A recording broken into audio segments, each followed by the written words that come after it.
조성만 박사의 개혁파 조직신학 서론 제4절 칼빈주의 정통신학자들 소개합니다. 개혁파 정통신학이라고 하는 것은 계보신학, 족보신학의 성격을 갖고 있다라고 말씀을 드렸습니다.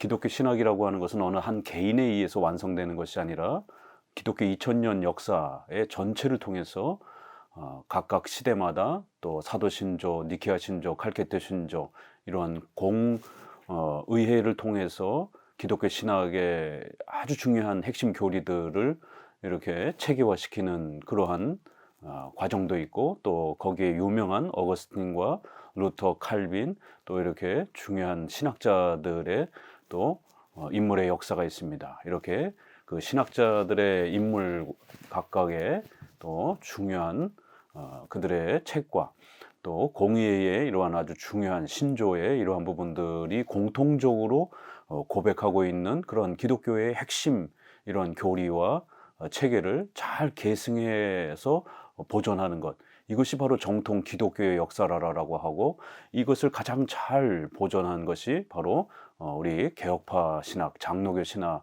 개혁주의 신학이라고 말씀을 계속 드리고 있는 것입니다.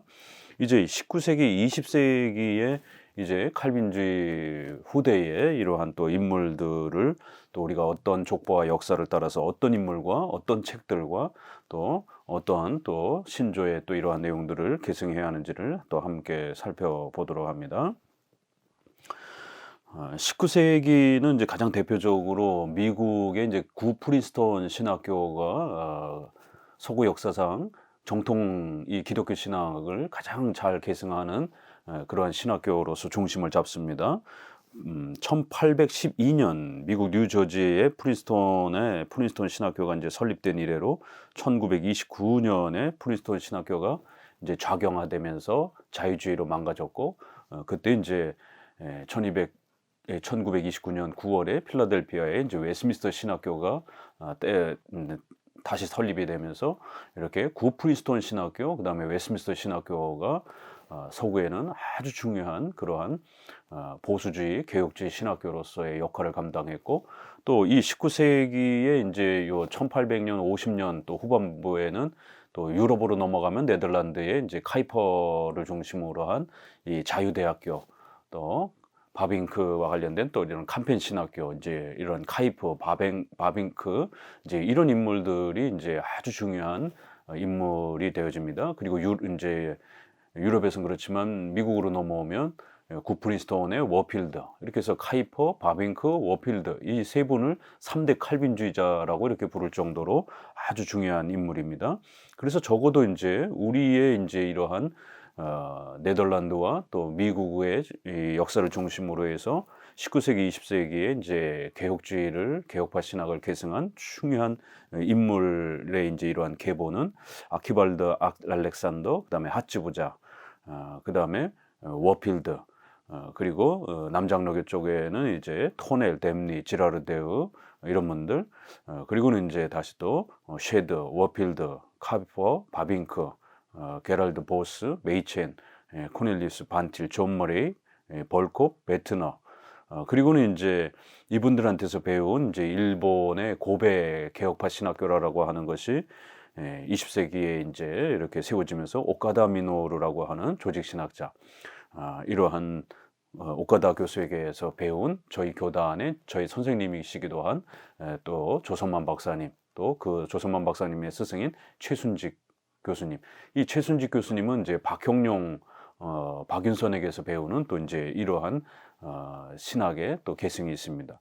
바로 한국에는 한국 장로교의 아버지라고 하는 이런 박형룡, 또 박윤선, 이런 분이 이제 아주 중요한 인물이었고, 미국의 이러한 그 개혁파 신학자들에서 배운 수학한 박형룡, 박윤선, 그리고 이들에게서 배운 또 최순직, 그리고 또 조성만으로 이제 이어지는, 그리고 또 조성만 박사님에게 저도 오랜 세월 동안 또 조직신학을 또 이렇게 공부를 했습니다. 이러한 이제 그 조직신학과 또 신학의 정통 개혁파 신학의 계보가 있는 겁니다. 이제 이 프린스턴 신학교의 중요한 이제 설립자인 이제 알렉산더를 먼저 소개합니다. 아키발드 알렉산더. 그는 스코틀랜드의 보편 실제론의 아주 전문가이다.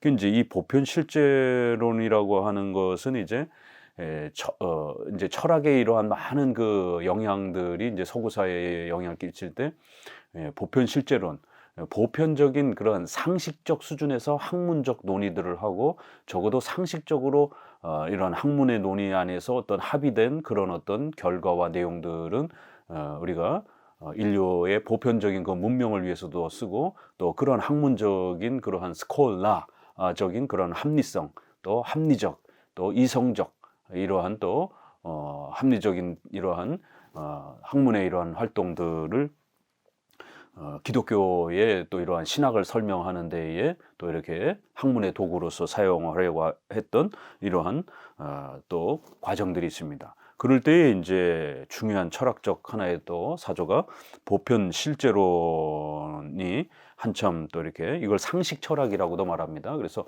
최소한 상식적인 그런 어떤 합의된 그러한 인간으로서의 학문적 논의에 있어서 최소한 상식적인 규범과 상식적인 그런 어떤 활동 아래에서 보편적으로 우리가 느끼고 판단할 수 있는 도덕 규범과 또 학문적인 그런 활동의 이러한 보편성을 좀 더 중요하게 여기는 이거를 보편 실제론이라고도 하고 상식 철학이라고도 이렇게 합니다. 이제 이거는 서양 철학에서 이제 보편론이라고도 하는 이제 이러한 실제론 또 그다음에 그 반대는 이제 명목론, 개념론 이러한 그 두 개가 이제 이렇게 상반되는 이제 이러한 그 발전을 이제 이룹니다. 더 멀리 넘어가게 되면 이제 우리가 관념론, 데카르트를 중심으로 해서 이런 관념론이 발달이 되고 영국에서는 이제 베이컨이라든가 이런 사람들을 통해서 경험론, 이제 이런 부분들이 철학에 있어서 아주 중요한 그 방향성을 이제 이렇게 만들어 갈 때에 또 이런 보편론, 또 명목론, 또 이제 이런 부분들로 이렇게 또 나눠지기도 합니다. 그랬을 때 이제 이러한 상식 철학이 이제 프린스턴 신학교에서는 이제 학문을 이제 사용하는 데 있어서 17세기가 이제 이 스콜라적인 이러한 아리스토텔레스의 학문의 방법을 많이 사용해서 학문을 체계화시키는 신앙을 체계화시키는 데에 베자라든가 튜레틴이라든가 많은 칼빈 후기 칼빈주의자들이 그걸 사용해서 기독교 신앙의 교리를 체계화시킨 것처럼 로마 카톨릭은 학문을 사용하는 선을 넘어서 아리스토텔레스의 철학 그 자체를 결국 기독교적으로 변질시키는 혼합시키는 이제 이러한 하나의 철학 사조를 기독교와 짬뽕을 시키는 이제 이런 문제가 되어서 기독교가 세속화되는 이제 이런 문제가 됐던 것이고 아리스토텔레스라고 하는 이러한 기독교 학문뿐만 아니라 세상 철학의 이런 학문적 성격의 특성을 논리성 또 이러한 개념을 잘 정립하는 이러한 철학적 이러한 활동들을 잘 체계화시킨 이제 인물로 아리스토텔레스가 아주 유명하게 또 그렇게 있습니다. 그럴 때 적어도 그가 주장했던 학문의 이런 방법론 부분들은 칼빈도 사용했고 17세기 학자들도 사용했고 또 보편 상식적 수준에서의 그런 학문적 활동들을 존중하는 거기 때문에 상식 철학이라고 하는 이 형태를 스코틀랜드에서 또 잘 수용을 했고 또 프린스턴에서도 이걸 상당히 많이 사용했습니다. 이거는 이제 그 후대로 넘어오게 되면 일반 은총의 한 영역이죠. 학문성을 우리 개혁주의는 존중을 하는 이제 이러한 특성입니다. 프린스턴 신학교는 아시벨 그린, 그 다음에 사무엘 밀러, 아키발드 알렉산더 이 세 분이 이제 중심이 돼서 학교가 설립이 됐고요. 알렉산더가 주로 연구한 것은 프란시스 튜레틴의 신학과 그 보편 상식 철학이었다. 그래서 튜레틴은 칼림의 이런 기독교 강요를 좀 더 신학적으로 체계화시킨 우리 개혁주의에 있어서 아주 중요한 인물입니다. 이제 이러한 그 칼빈의 이러한 신앙과 또 보편 상식 철학을 사용해서 아키발드 알렉산더는 이제 프린스턴 신학교에서 목회자를 어떻게 양성시킬 것인가에 대한 방향을 잡았다라는 겁니다. 그는 이신론에 대항하여 교회와 세상을 극단적으로 이렇게 대립시키는 이런 이신론, 이원론 이런 형태를 대항하여 참된 지식은 이성과 종교적 체험에서 오는 것이라고 주장하였다. 그랬을 때 여기서 종교적 체험이라는 용어는 좀 조심스럽게 읽어야 되는데, 이건 신비주의, 경건주의에서 말하는 그러한 그 이상한 체험이 아니라 신앙 고백을 말하는 것입니다. 적어도 우리가 중생된 신자로서 이성을 가지고 있는 거고, 그 이성을 가지고 성경을 연구하고 또 신학을 연구하고, 그래서 거기서 깨달은 것을 우리 마음의 신앙 고백으로, 단지 지식적인 어떤 그런 정보의 수준이 아니라 그 우리가 판단하고 분석한 그 성경과 신학의 그 내용들을 우리의 신앙 고백으로 체험한다. 우리의 신앙 고백으로 간직한다. 그런 신앙 고백적 경험, 신앙 고백적 그러한 모습을 종교적 체험이라고 하는 이제 이 신학 용어로 조 박사님이 그렇게 표현한 겁니다. 알렉산더는 이렇게 신자로서의 이성적 그 활동과 그 다음에 신앙 고백적 그 체험을 아주 중요하게 이렇게 둘을 조화하면서 이렇게 올바른 신앙이 형성되도록 그렇게 노력을 한 것입니다. 결국 그는 성경의 권위를 증명하기 위하여 객관적인 외적 기준을 찾는 한편 종교적 체험과 성경의 증거를 강조하였다. 이렇게 해서 성경의 무호성, 권위를 또 열심히 이성적으로 또 분석하고 또 판단하고 살피는 그런 학문적 활동, 또 그러면서도 또 그 성경의 무호성을 우리의 신앙 고백으로 체험하고 고백하고 간직하는 이러한 외적인 객관적 그러한 분석과 판단, 그 다음에 내적인 신앙 고백의 조화가 신앙의 아주 중요한 원리라고 이렇게 강조를 한 겁니다. 두 번째, 찰스 하치 보자. 찰스 하치의 이제 조직신학 3권과 그 다음에 그의 아들인 A.A. 하치의 조직신학 개론, 개괄이라고 하는 책이 아주 유명합니다. 그는 웨스민스터 신앙고백서의 입장에 충실한 신학자이며 스콜라적인 칼빈주의자다. 이렇게 로마 카톨릭과 같은 그런 중세 시대의 이러한 그 스콜라적인 그런 개념이 아니라 학문적인 이러한 체계적 합리성을 강조한 그러한 칼빈주의자다. 특히 그는 투레티누로부터 영향을 받았다. 이렇게 표현하고, 그의 책 중에는 미 합중국 장로교회의 조직의 역사, 이렇게 해서 미국 장로교회의 그 역사와 그 전통을 이렇게 정리해준 아주 중요한 책입니다. 이것은 미국 장로교의 스코틀랜드적 기원을 이렇게 해설해준 또 책이기도 합니다. 또 그의 조직신학 3권은 미국 북장로교회의 이제 이러한 그 입장을 개혁파 신학을 완성하는 아주 중요한 책입니다.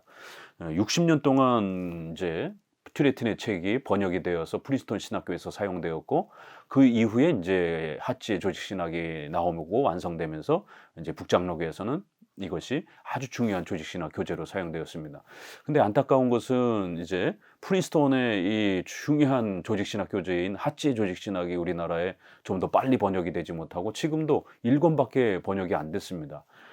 벌콥의 조직신학, 벌콥은 네덜란드에서 이렇게 이민 오는 그런 세대들, 유럽 개혁교회가 미국에 정착한 형태로 이 CRC 교단, 거기서 또 세운 칼빈 신학교에서 조직신학을 가르치면서 벌콥이 바빙크의 이러한 부분들을 계승하는 이제 이런 형태입니다. 물론 벌콥의 조직신학이 번역이 되어서 한국의 개혁파 신학을 확립한 것도 중요하지만, 교회론 부분에서는 북장로교회의 이러한 구프린스톤의 하치의 조직신학의 입장이 장로 정치를 훨씬 더 정확하고 체계적으로 잘 설명을 했습니다. 이제 그런 면에서 벌콥은 이제 유럽의 쓰리폼, 도르트 신조, 하이델베르그 리문다, 그 다음에 스위스 벨직 신앙고백서, 하이델, 그 다음에 도르트, 요 세 개를 쓰리폼을 기준으로 해서 신앙고백을 펼쳐가는 개혁파적 입장이기 때문에 스코틀랜드 영미 계열의 웨스민스터 신앙고백을 계승하는 구프린스톤하고 조금 또 차이가 있습니다. 교회론이라든가 이런 부분에서 이제 그런 면에서 이렇게 벌콥의 조직신학이 이제 한국에 조금 더 많이 영향을 끼쳤다라는 이제 이런 아쉬움이 있습니다. 하치 신학의 이제 문제점은 스콜라적인 것과 계몽주의적 보편 실제론을 받아들이는 면이지만 그것은 정통 신학의 쇠퇴와 병적이고 불신앙적인 문화 신학의 홍수를 물리치기 위한 신학적 방법론이었다고 하는 점에서 이렇게 하치의 신학의 또 그런 아주 탁월성을 우리는 또 잘 이해해야 된다라고 말합니다. 구프리스톤 신학자들은 전통적 개혁파 신앙과 신학의 스코틀랜드의 보편 실제론적 방법을 상당히 많이 이렇게 사용한 것이 특징이다라고 말하고요. 하나님의 섭리에 있어서 기독교 학문이 다른 학문들과 조화를 이룰 수 있다는 것을 논술했다. 그는 워필드와 공동으로 영감, 성경의 무호성을 강조하는 이 중요한 또 논문을 제시했고요. 그래서 아주 그 책이 상당히 유명한 그러한 또 책으로서 널리 또 이렇게 알려졌습니다. 자, 그러면 이제 남장로교회 쪽으로 이렇게 내려오게 되면 남장로교회 선제는 이제 세 번째로 토넬, 남장로교 쪽 아주 유명한 조직 신학자입니다. 19세기 미국 남장로교의 대표적인 이제 칼빈주의자들은 토넬, 댐니, 지라르데우 이 세 분이 아주 유명한 분입니다. 이 남장로 남쪽의 유니온 신학교, 북쪽의 유니온 신학교는 이제 그 회중파들에 의해서 세워진 그러한 그 신학교 형태고 나중에 이제 자유주의화가 되고 이 유니온 신학교의 인물들이 북장로교의 구프리스톤을 무너뜨리는데 아주 결정적인 그 역할들을 합니다. 그렇지만 이제 남쪽에도 유니온 신학교가 이렇게 생겼는데 북쪽하고는 좀 다릅니다. 남쪽은 굉장히 이렇게 보수적인 성향으로 유니온 신학교가 있었고 유니온 신학교의 댐니, 콜롬비아 신학교의 토넬 이렇게 그 다음에 두 분이 이제 이렇게 큰 틀을 갖고 있고 그들은 다 같이 프로테스탄트 개혁파 신학의 2대 원리를 성경의 절대 규범성과 하나님과 인간의 계약성, 언약을 상당히 많이 강조하는 이제 언약 신학의 아주 많은 발전을 시키는 이제 그러한 또 큰 역할들을 감당하셨습니다. 특별히 이제 토넬은 장로교회의 교리와 정치체제의 독특성에 대한 아주 강한 확신을 가지고 있었고 그가 이해하고 있었던 장로교회의 정치체제는 교회의 당회에 권위를 부여하는 형태의 것이다. 그는 특히 다스리는 장로의 위상을 부각시켰다. 그것은 그가 장로교회 체제는 다스리는 장로와 가르치는 장로를 통하여 교회의 권위의 균형이 미묘하게 유지되는 것으로 보았기 때문이다. 그는 성경이 명령하지 아니하는 것은 무엇이든지 금한다는 칼빈주의 원리에 충실하였다. 그래서 토넬은 이렇게 장로, 치리 장로가 조금 더 역할을 하는 부분에 대해서 상당히 많이 강조를 했습니다. 요게 유럽의 바빙크나 카이퍼의 유럽 개혁파의 입장이 조금 더 이렇게 도르트 신조의 또 부록으로 이렇게 또 만들어진 도르트 총회법이라는 게 있습니다. 거기에는 이제 이러한 부분들이 좀 남아 있습니다. 그렇지만 하치는 물론 치리장로도 중요하지만 목사, 그다음에 치리장로, 집사 이 삼직분론의 이제 이러한 형태를 강조하면서 목사의 위치를 아주 중요하게 여기는 이제 이러한 장로교 체제를 좀 더 강조했고 남쪽의 토넬은 목사와 장로라고 하는 이제 목사와 장로를 한 그룹으로 놓고 집사 이렇게 해서 장로와 집사 이렇게 이직분제로 이렇게 구성을 하면서 이 치리 장로는 목사와 마치 모든 면에서 대등한 것처럼 이제 이런 부분이 지나치게 조금 이렇게 치리 장로의 이제 그 역할과 그 활동이 목회자와 거의 대등한 이제 이런 형태로 이제 이렇게 조금 그 강조가 되는 그래서 목사를 안수할 때에 치리 장로도 참여가 가능한 것처럼 그러나 하치는 목사를 임직할 때는 치리 장로들이 안수할 수 없다라고 이렇게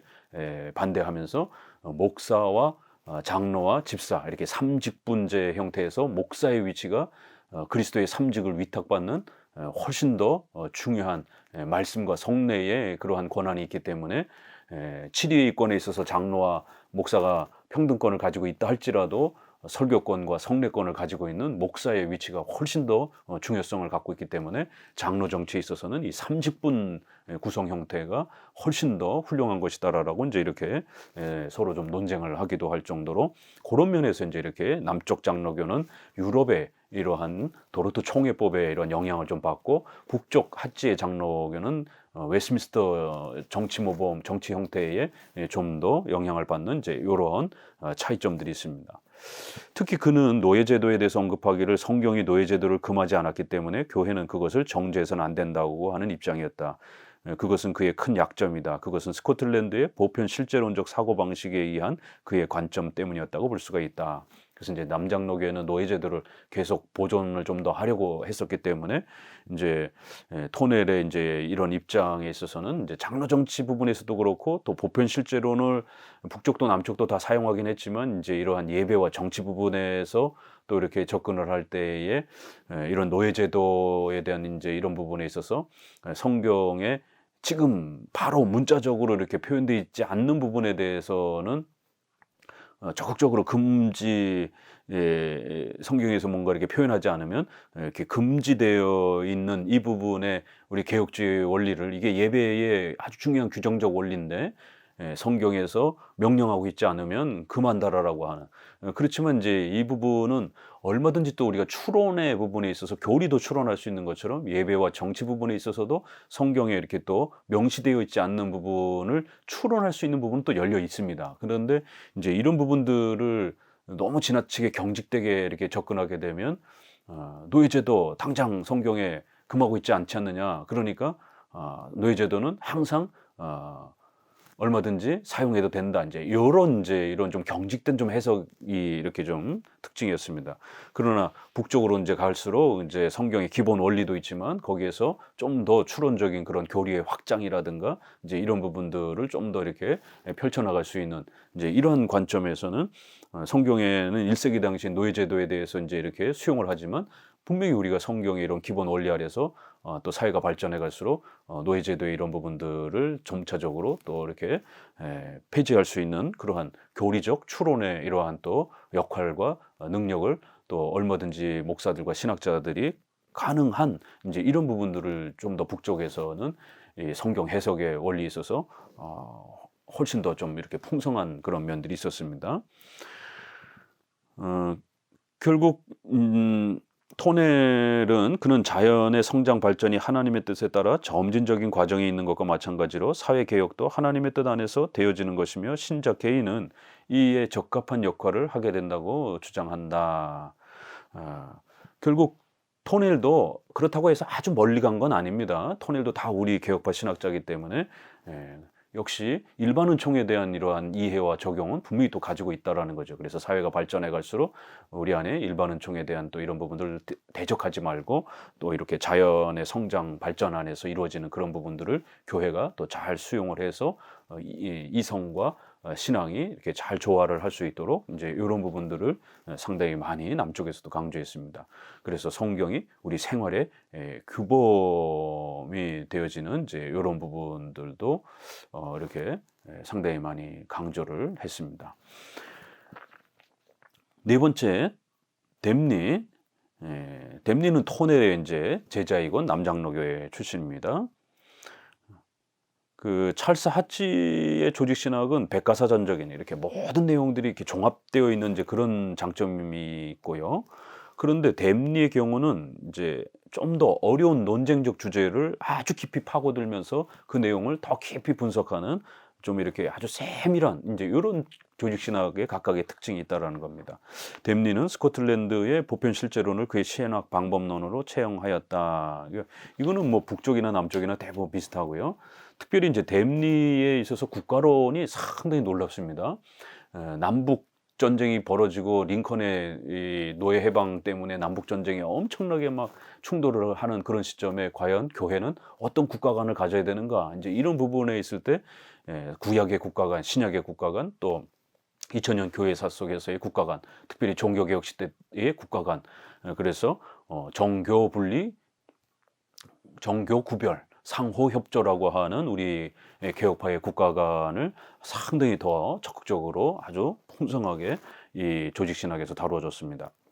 73장의 국가의 위정자 부분에서 그는 진정한 국가 정부, 그다음에 사회개혁론, 국가와 정당한 자유 등 평등 그것은 무엇인가, 국가 권력의 목적과 한계, 수준 높은 법과 개인의 판단, 적극적인 순종, 혁명권 등에 관하여 진술하였다. 그는 국가 권력을 하나님의 의지와 섭리에 의하여 운용되는 것으로 보고 국가의 위정자는 하나님의 봉사자이며 하나님의 일꾼이라는 것을 알아야 한다라고 역설했다.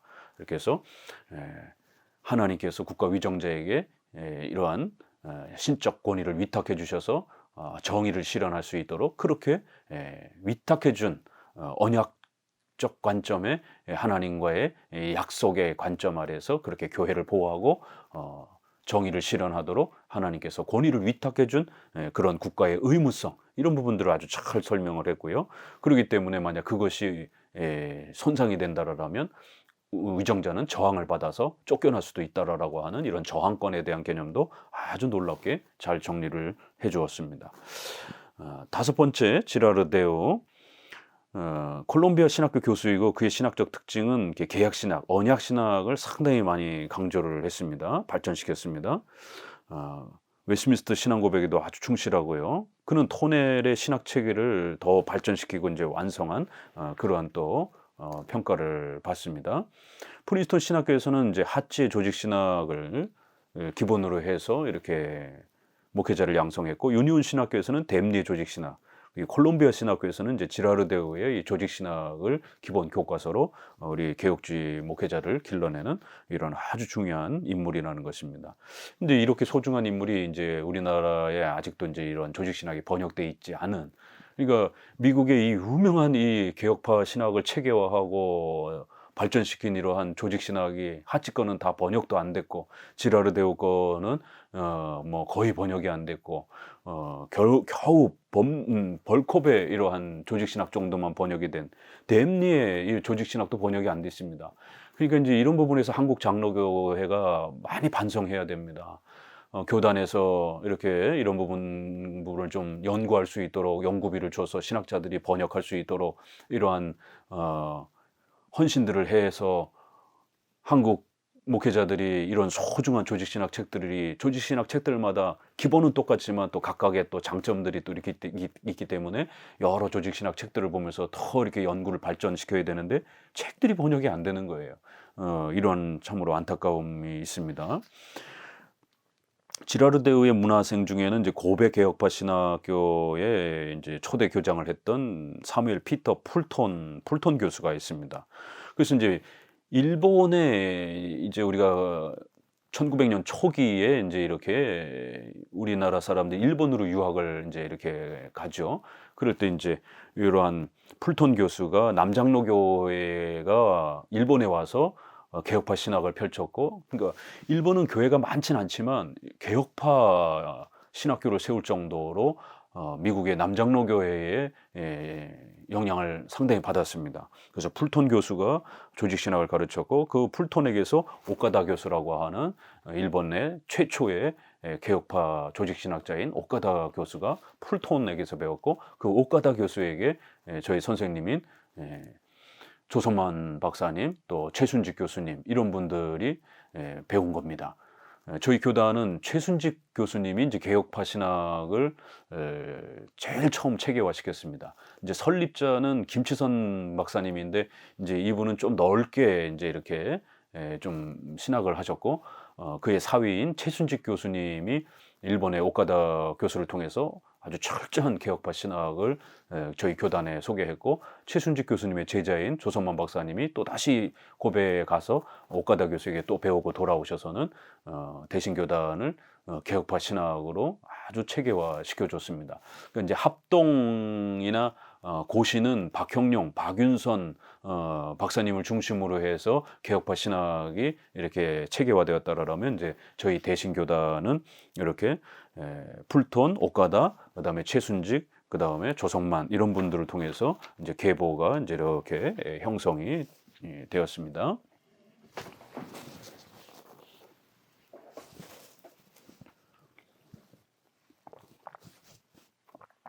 여섯 번째, 쉐드. 이 쉐드는 이제 그 유니온 신학교에서 교수 활동을 한 북쪽의 교수입니다. 바로 이 유니온 신학교가 누가 있느냐면 필립 샤프가 활동했던 곳입니다. 이 많은 분들이 필립 샤프의 이 교회사 때문에 필립 샤프가 굉장히 유명한데, 이 필립 샤프는 이렇게 약간 중도에서 좌쪽으로 있는 이런 신학자입니다.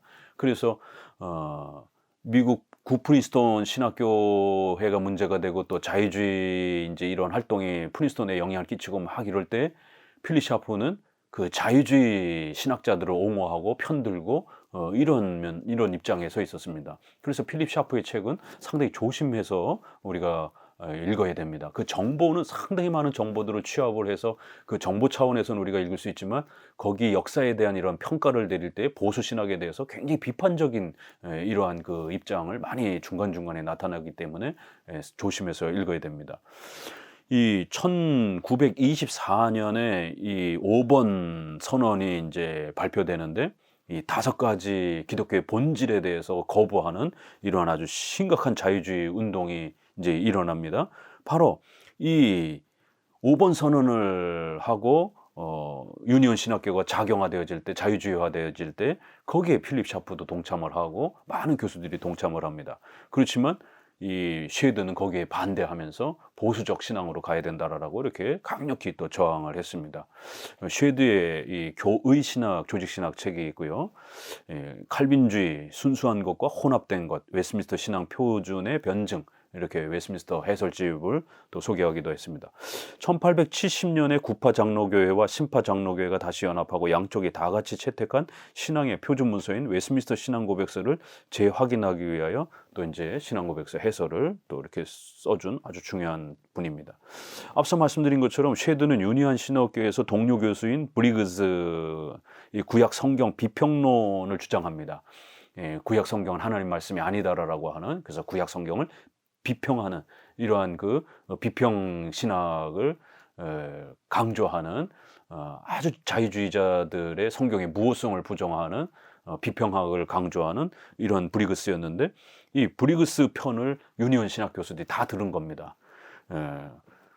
그리고는 이러한 교수들이 결국 구프린스톤에까지도 들어오고 영향을 끼치고, 그러면서 결국 구프린스톤의 보수주의 신학자들이 결국 쫓겨나게 되는 이제 이런 유니온 신학교와 그 자유주의 영향으로 인해 구프린스톤이 무너지는 이제 이러한 미국의 장로교의 슬픈 역사가 있습니다. 브리그스는 장로교로부터 면직을 당하였고, 유니온 신학교는 장로교단에서 탈퇴하고 말았다. 이제 이런 역사가 있고요. 7번째, 패턴. 프란시스 패톤입니다. 패톤은 프린스톤 신학교를 졸업하고 그 프린스톤 신학교의 학장을 또 이렇게 역임하기도 했습니다. 프린스톤의 어떤 자랑거리가 있다면 그것은 종교개혁의 신학에 흔들림 없이 충성한 것이다 라고 이렇게 100주년을 기념해서 프린스톤은 반드시 칼빈으로부터 계승되어지는 이러한 개혁주의 신학, 또 우리 개혁파 정통 장로교 신학을, 웨스민스터 신앙 고백을 기본으로 하는 이러한 장로교 신학, 개혁파 신학을 지켜가야 된다. 그게 가장 성경적인 신학의 역사다라고 이렇게 강조를 했습니다. 그런데 이제 이 프린스톤 신학교는 홉킨스나 에드워드 2세 등의 지도하에 있었던 뉴잉글랜드 신학교가 일찍이 사변적인 성격을 지니고 자유주의 경향으로 기울어져 가고 있었던 것과는 달리, 프린스톤 신학교는 일관되게 칼빈의 신앙을, 성경적 신앙을 이렇게 잘 보존하고 있던 그러한 특징이 있다라고 이제 이렇게 평가를 합니다. 홉킨스나 에드워드 2세가 누굽니까? 바로 조나단 에드워드의 제자들인 겁니다. 그들의 신학을 뉴 헤이븐 신학이라고 합니다. 그래서 미국의 최초의 자유주의 신학을 펼친 그룹들입니다. 그러니까 이제 에드워드는 한편으로는 개혁주의 안에서 또 이렇게 영향을 끼친 면도 있지만, 에드워드의 신학의 그 부족한 면들이 상당히 많이 이렇게 문제가 되는 이러한 신학의 약점들이 많습니다. 그래서 에드워드 책은 상당히 조심해서 읽어야 됩니다. 결국 이 에드워드의 신학의 약점을 더 많이 물려받은 홉킨스나든가 나다넬 테일러, 에드워드 2세, 에드워드 아들이죠. 이제 이런 사람들이 힘을 합쳐서 이제 결국 뉴 헤이븐 신학을 신학을 미국의 자유주의 신학을 만들면서 나다니엘 테일러 같은 경우는 원죄도 부정하고 아주 극단적인 형태로 자유주의 형태로 이제 이렇게 퍼져나갑니다. 이렇게 뉴 잉글랜드 신학교가 일찌감치 이 에드워드 제자들의 영향에 의해서 다 망가졌는데 프린스턴 신학은 1900년까지 신학을 잘 지켜왔다라는 것입니다. 워필드는 3대 칼빈주의자 중 한 분으로서도 아주 유명한 분이라고 말씀을 드렸죠. 북장로교 목사고 찰스 하치에게서 조직신학을 배웠다. 그리고 변증학자로서도 또 상당히 유명합니다.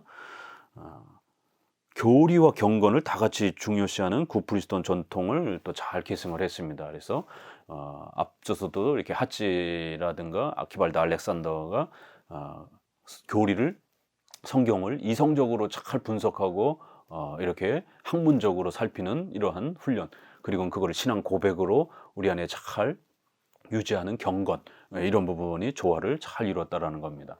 역시 워필드도 그런 전통을 잘 계승했고, 그가 성경의 학문적, 외적 증거뿐만 아니라 주관적, 내적, 종교적 체험에 의한 확신적 신앙을 중요시하게 된 것은 성경에 대한 그의 칼빈주의적 경건의 열정 때문이었다. 이렇게 객관적으로 성경, 또 그 성경을 학문적으로 다루는 이러한 객관적 그러한 스타일, 그 다음에 우리는 그거를 단지 학문의 정보로만 취급하는 게 아니라 반드시 성령의 도우심으로 우리의 심령 안에서 그걸 신앙 고백으로 또 그렇게 받아들이고 고백하고 간직하는 이러한 경건, 이런 부분들이 잘 조화되는 방식을 강조한 겁니다. 그는 칼빈주의, 정통주의의 대적은 근대주의와 이거 자유주의를 말합니다. 현대신학. 그 다음에 경건주의, 이건 신비주의, 은사체험 이런 거 강조하는 이 두 개가 바로 정통주의, 개혁주의의 적들이라는 거예요.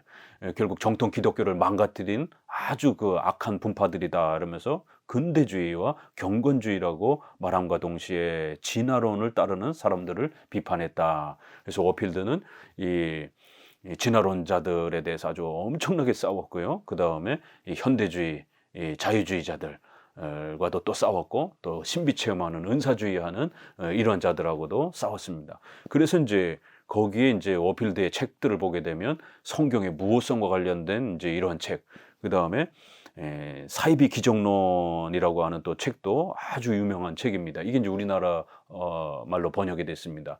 바로 오순절파 신앙의 이런 환상, 방언, 예언, 신비체험, 축기 뭐 이렇게 온갖 이 은사주의의 이런 신비체험을 강조하는 이러한 은사주의, 경건주의를 아주 비판하면서 이거는 올바른 기독교 역사가 아니라 오히려 2000년 기독교 역사 속에서 끊임없이 이단으로 비판받아왔던 그러한 비성경적 성령운동이다라고 2000년 역사 전체를 통해서 비판해주는 아주 중요한 책입니다.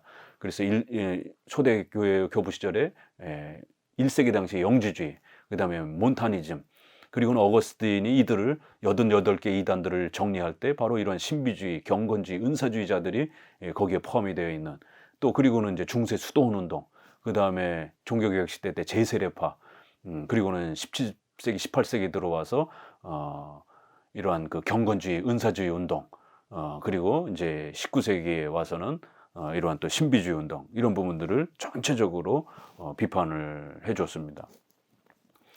그리고는 이제 그는 그 당시 미국 장로교회가 웨스트민스터 신앙고백서를 수정할 것인지 여부를 관하여 논쟁이 벌어졌을 때 신앙고백서의 의의에 관하여 역설하였다. 신앙고백서를 함부로 수정하는 것은 위험한 일이라고 반대했습니다. 결국 이 회중파의 그 영향을 받은, 결국 조나단 에드워드가 웨스트민스터도 강조했지만 그의 약점은 결국 이 지나친 신앙 체험, 신비 체험, 이 부분을 이제 성령의 운동으로 이렇게 너무 지나치게 추종을 하고 그거를 펼치는 이런 부분들이 결국 함께 혼합이 됐고, 이 에드워드의 이러한 신앙 체험과 신비 체험과 은사주의적인 어떤 이러한 부분들이 결국 1850년대에 와서는 미국의 2차 대각성 부흥 운동을 일으키는 찰스 피니에 의해서 아예 대놓고 더 극단적으로 나아갔고 결국 이제 그 3차 대붕을 일으키는 1900년 초에 결국 오순절파가 이제 태동할 때에 이렇게 미국은 1차 에드워드의 대각성 운동, 2차 찰스 피니, 3차 오순절 부운동 이렇게 연결이 되는 겁니다. 물론 에드워드는 웨스트민스터도 교리도 소중하게 여겼기 때문에 그나마 그래도 앞부분에서도 이렇게 개혁주의의 또 한 인물로 소개가 되지만 그의 약점이 결국 후대에 가서는 찰스 피니는 아예 웨스트민스터는 쓰레기 같은 거고 아주 성령운동에 방해가 된다고 그러면서 그렇게 웨스트민스터를 이런 교리 공부하는 거를 아주 악한 걸로 취급하면서 뜨겁게 성령 체험하고 이런 신비 체험을 하는 게 더 강력한 파워풀한 성령운동이다라고 그러면서 완전히 극단으로 넘어갑니다. 그럴 때 이제 결국 이러한 그 미국의 뉴잉글랜드의 이러한 에드워드의 이런 신앙, 존 코튼 매더, 후커 이러한 존 오웬과 토마스 굿인의 영향을 받은 이런 회중파 사보이 선언을 하면서 교파를 형성했던 장로교를 교권주의라고 비판하면서 이렇게 형성했던 이 회중파 신학이 결국 찰스 피니에 와서는 더 극대화되었고 그런 은사주의가 더 많이 들어왔고 그러면서 1800년 후반부에 와서는 웨스트민스터는 그런 뜨거운 성령 체험에 대한 고백이 없기 때문에 웨스트민스터를 수정해야 된다라고 강력하게 요청을 했고 그거를 하치라든가 워필드는 강력하게 반대를 했지만 이제 많은 목회자들이 이런 신비 체험, 은사 체험에 자꾸만 빠지면서 총회에서 결국 다수결로 표결을 하다 보니까 1903년에 결국 33장에다가 2개를 추가를 합니다. 성령장, 오순절파와 같은 그러한 찰스 피니와 같은 몬타니즘과 같은 제세례파와 같은 그런 성령의 신비체험 운동들이 성경적인 것이다라고 이렇게 수용을 하는 34장 성령장이 들어오고 35장은 알미니안주의의 이런 만인구원론, 보편구원론의 이런 내용이 들어옵니다. 그래서 결국 웨스트민스터 33장 안에 있는 예정론은 너무 딱딱하다 그러면서 수정해야 된다라고 또 그렇게 보충 조언을 또 이렇게 담고 33장 중에 이러한 3장이라든가 10장이라든가 이런 예정론이 담겨 있는 이런 부분들은 보편구원론으로 해석해야 된다라고 이렇게 추가 보조 문장을 넣을 정도로 완전히 알미니안주의와 오순절주의 형태로 35개의 웨스트민스터 조항이 수정이 돼 버립니다. 결국 이제 이러한 미국 장로교, 정통 장로교가 이렇게 망가지게 된 데는 결국 구파 장로교회와 신파, 결국 이런 뜨거운 신비 체험을 강조하는 회중파들이 계속 무리를 일으키면서 어쩔 수 없이 이제 전쟁이라든가 이런 것 때문에 잠깐 연합했지만 신앙 고백서 웨스트민스터를 중심으로 해서 교리 중심의 이런 정통 장로교를 간직하고자 원했던 구파 장로교회와 뜨거운 체험을 더 강조했던 이런 회중파 교회들이 계속해서 갈등을 일으키면서 나중에는 회중파 신학이 더 큰 영향을 끼쳤고 그래서 웨스트민스터가 수정까지 하면서 결국 구파 장로교회가 무너졌고 그런 무너지는 과정 중에 결국 1929년에 쿠프린스턴 장로교 신학교가 완전히 무너졌고 결국 이제 웨스트민스터 신학교를 새로 설립할 수밖에 없는 이런 일들이 이제 연속적으로 벌어지는 겁니다. 칼빈주의는 그 자체의 순결성에 있어서 충분한 근거가 있는 종교이다. 종교는 순결해야 한다. 칼빈주의야말로 순결한 종교이다라고 이렇게 말하면서 웨스트민스터 신앙 고백서를 중심으로 성경의 교리를 사랑하고 그 교리를 가지고 우리가 믿고 의지하면서 우리의 전 삶이 인격적으로 성장해가는 이러한 신앙 고백이 펼쳐지는 이러한 윤리적 그러한 발전 이거를 올바른 성령 운동으로 제시를 한 겁니다. 그런데 자꾸 이상한 뜨거운 부흥 체험, 뜨거운 그러한 신비 체험 이런 것들을 자꾸 이렇게 강조하는 회중파의 이 역사에 의해서 결국 이러한 정통 장로교회의 이 순결성이 무너졌다라고 워필드는 이제 그 시대를 이제 이렇게 꼬집은 것입니다. 결국 여기 이 후기 칼빈주의 정통 신학자들에도 보게 되면 이제 에드워드하고 오웬 정도는 워낙 이제 초기의 인물이었기 때문에 이렇게 넣어줬지만 후기에 가게 되면 존 코튼 후커라든가 이렇게 뉴잉글랜드의 이런 회중파 학자들이라든가 여기 로이드 존스도 여기 하나 넣지 않았습니다. 왜요? 계보가 다릅니다. 회중파는 회중파의 계보가 있는 것입니다. 장로파는 장로파의 선생님과 그 조직신학 교과서가 따로 있습니다.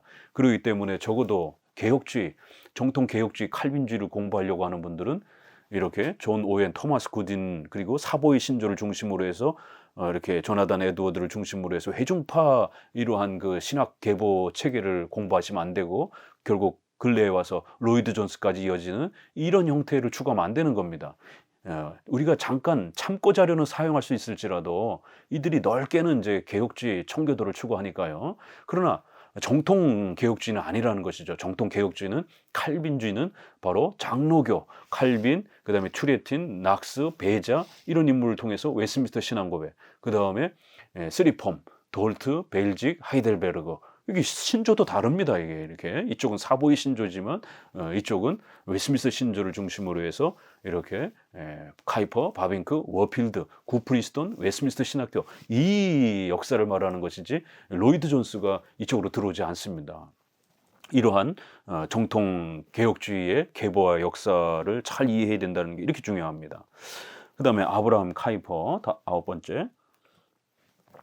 카이퍼는 1880년에 칼빈주의를 이념으로 하는 암스테르담의 자유대학이 이제 세워지면서 거기에 고유한 영역에 있어서 주권성 이러면서 영역 주권이라고 하는 거를 이제 소개하면서 정교 분리의 원칙, 정교 구별의 원칙, 상호협조라고 하는 교회와 국가의 이 관계에 있어서 영역 주권, 국가와 교회는 각각의 영역이 있어서 각각의 역할을 해야 된다라고 하는, 어거스틴과 루터와 칼빈은 두 왕국론 이런 개념이었고 웨스민스터와 이제 이 신조의 고백에는 정교 분리 구별의 원칙 이렇게 이제 개념이 형성된 거고, 카이퍼나 바빙크는 이거를 영역 주권 개념으로 이렇게 좀 더 확장해서 설명을 한 겁니다.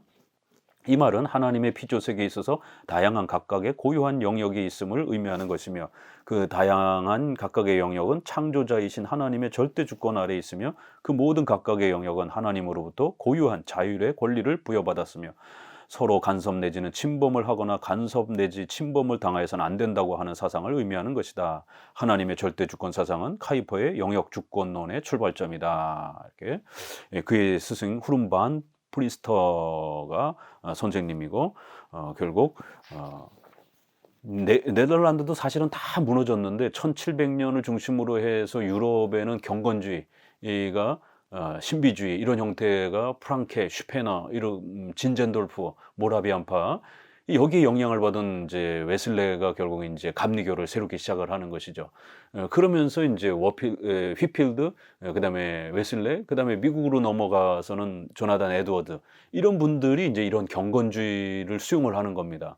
그래서 이제 그 1750년을 이렇게 이끌면서 1800년대까지는 결국 이런 경건주의 색채가 훨씬 더 체험 중심의, 감정 중심의 이런 기독교 모습으로 기독교가 이제 망가지고, 1800년에는 거기에 이제 성경 비평화까지 들어오면서 자유주의 신학이 들어오면서 성경은 하나님 말씀 아니다라고 하는 이런 자유주의가 유럽을 휩쓸면서 자유주의, 그다음에 체험주의, 경건주의 이게 유럽을 1800년대에 다 망가뜨립니다. 그럴 때 이제 카이퍼가 자유대학을 중심으로 해서 쓰리폼, 하이델베르그, 벨직, 돌트 신조를 고백하고 성경을 사랑하고 교리를 중심으로 해서 기독교가 세워져 가야 된다라고 하면서 쓰러져 가던 칼빈주의 개혁주의를 유럽에서 다시 이렇게 세웠고, 이쪽 미국에서는 같은 연배의 워필드, 프린스톤의 인물들이 개혁주의를 회복한 겁니다.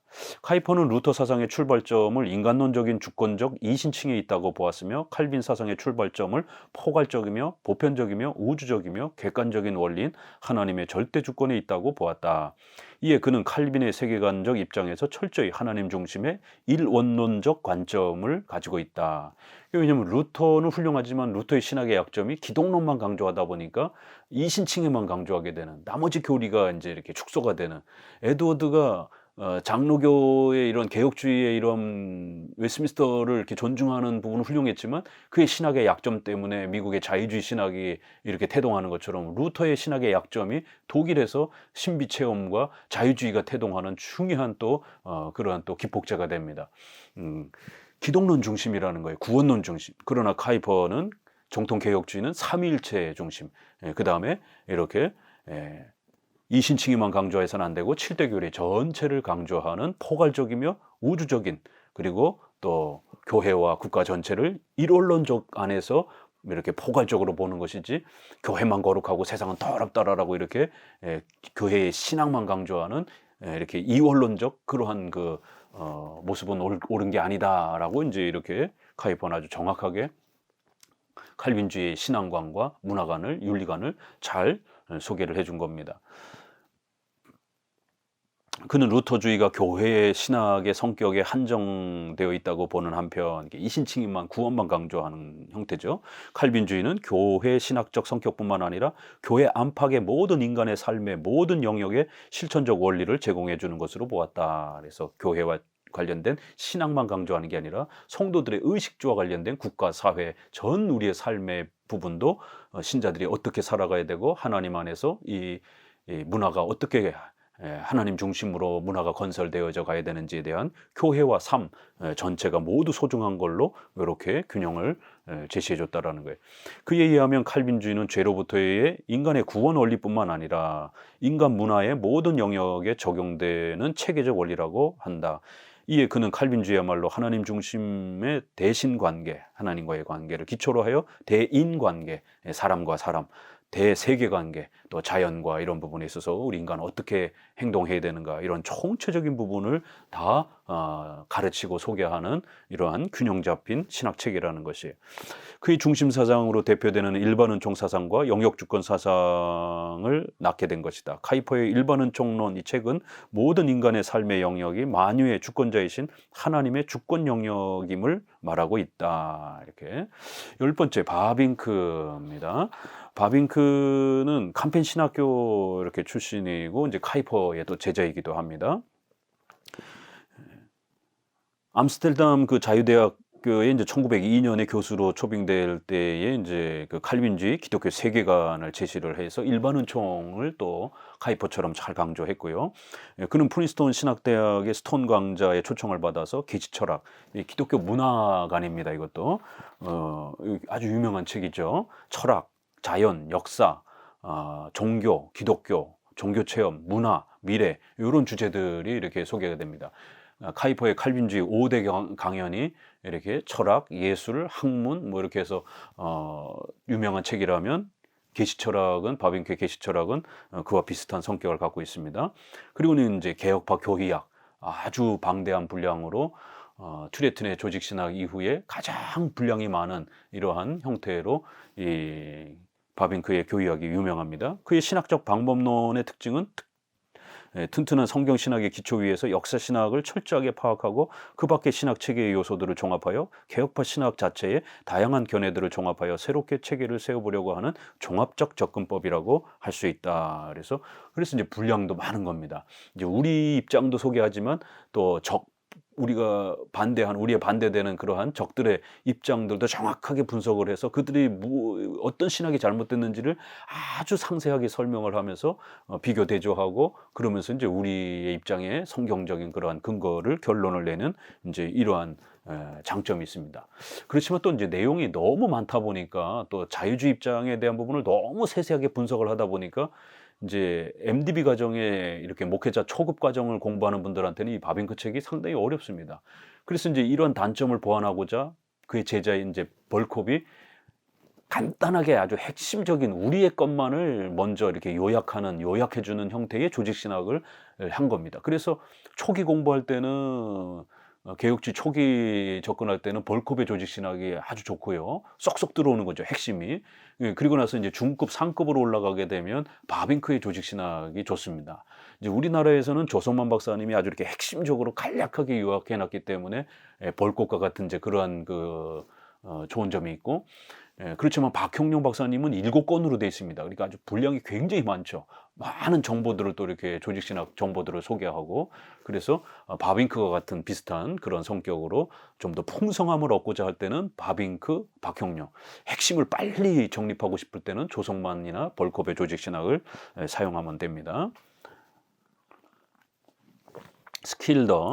스킬더는 이제 이 화란 네덜란드 개혁파의 아주 중요한 신학자이고요. 그는 이제 자유 개혁파 교회를 설립을 하고 캄펜의 교단 신학교를 설립하고 거기서 교의학 교수로 이제 강의에 를 합니다. 그 이제 스킬더는 이 카이퍼하고 좀 갈등을 일으킵니다. 이 일반 은총 부분 때문에.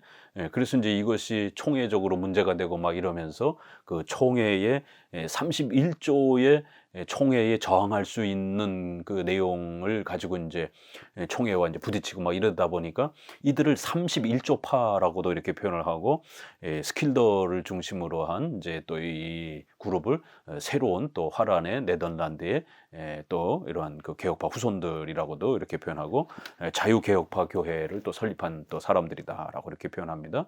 근데 인제 스킬더는 3번에 걸친 신학적 변화가 나타나요.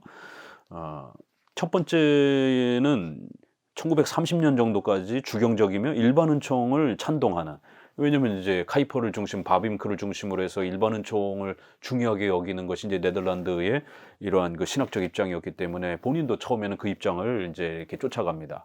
그렇지만 1944년 정도까지는 인제 본인의 색깔을 분명히 드러내는 이기가 다가오는데, 문화를 일반 은총에 근거하는 이러한 사고방식을 거부합니다.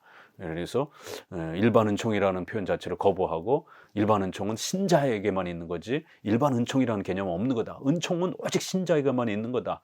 불신자에게는 은혜 개념, 이런 은총 개념이 없는 거다. 이래서 이제 일반 은총을 거부해 버리는, 그래서 좀 더 신앙만 강조하는 이제 이런 문화를 등한시하는 좀 반문화주의 이러한 성향을 많이 보입니다. 아브라함 카이퍼 일반 은총에 대해서도 비판하고 성경에 근거하는 역사관, 시간관, 문화관, 종말관을 논술하였다. 또 3기 50년 1950년 정도의 3기는 시원론적 문화관, 시원 시작이라는 뜻이에요. 하나님의 모든 역사의 창조로부터 종말에 이르기까지 모든 역사가 하나님의 작정과 섭리의 계획 속에서 교회와 또 세상 모든 것이 이렇게 흘러가는 것이다라고 하는, 이제 카이퍼의 일반 은총을 약간 수용하는 쪽으로 이제 선회를 합니다.